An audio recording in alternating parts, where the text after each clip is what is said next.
Assalamualaikum warahmatullahi wabarakatuh. Perkenalkan, nama saya Ainur Rahma Sukmaningga Suseno dari kelas PBS 2G dengan NIM 215231278. Di sini saya akan memenuhi tugas dari Bapak Zainal mengenai Perjanjian Giyanti.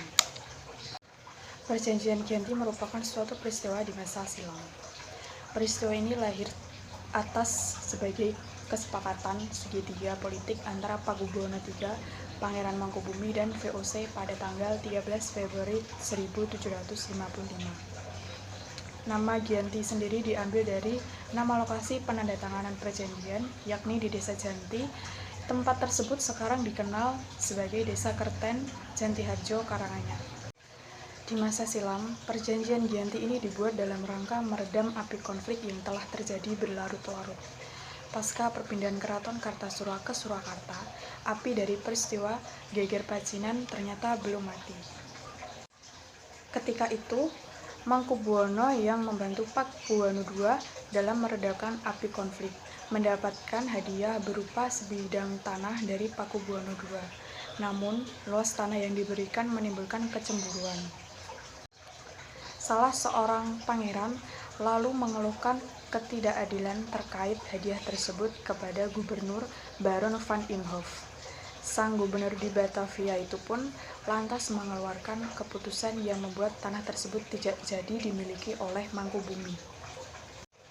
Perlawanan ini mendorong Gubernur VOC untuk Jawa Utara, yaitu Nicholas Harting, mengambil sikap.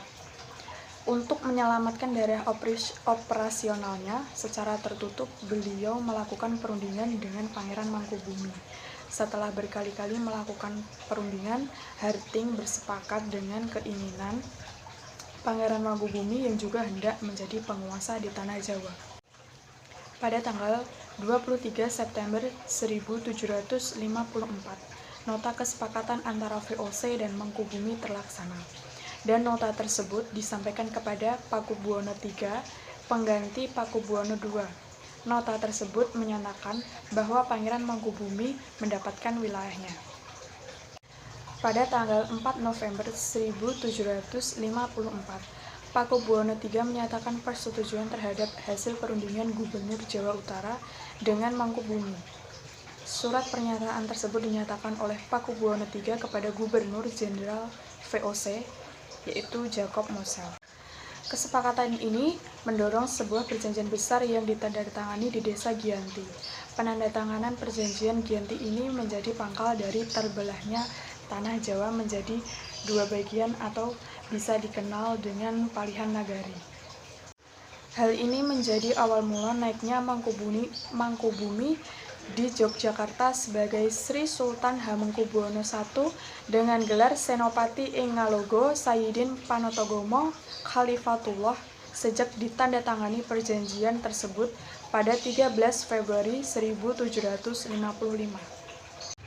Proses pembagian wilayah dan aspek lain seperti bahasa mengalami proses panjang.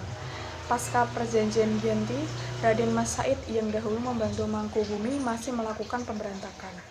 Pada gerakannya, pada Oktober 1755, Raden Mas Said berhasil mengalahkan satu kelompok pasukan VOC.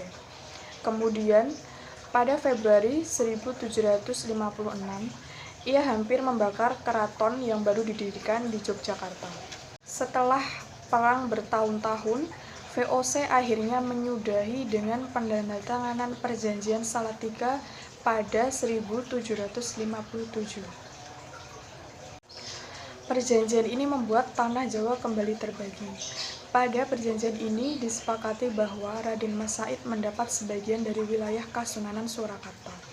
Dengan wilayah kekuasaan yang dikenal sebagai Kadipaten Mangkunegaran, Raden Mas Said berjatah tahta dengan gelar Kanjeng Gusti Pangeran Adipati Arya Mangkunegara Lelono Jayamisesa Senopati ing Alogos Satriya Raga Mataram ing Nagari Surakarta Adiningrat.